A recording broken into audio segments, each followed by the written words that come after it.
पाकिस्तानी लष्कराकडून सीमेवर गोळीबार सुरूच आहे। सलग तिसऱ्या रात्री कुपवाडा आणि पूंछ जवळच्या नियंत्रण रेषेवर गोळीबार करण्यात आला। भारतीय सैन्याकडून पाकिस्तानला चोख प्रत्युत्तर देण्यात आलेलं आहे।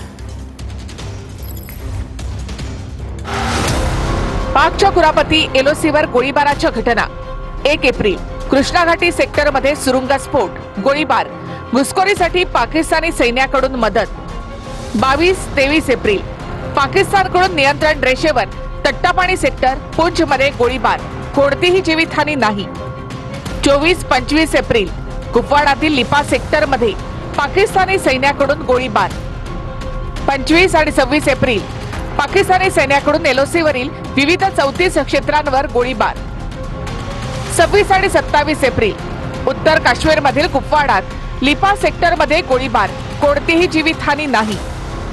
26 आणि 27 एप्रिल कुपवाड्यातील टीएमजी आणि रामपूर सेक्टरमध्ये पाकिस्तानी लष्कराच्या चौक्यांवरून गोळीबार 27-28 एप्रिल कुपवाडा आणि पूंछ जिल्ह्यात एलओसी ओलांडून पाकिस्तानी लष्कराच्या चौक्यांकडून गोळीबार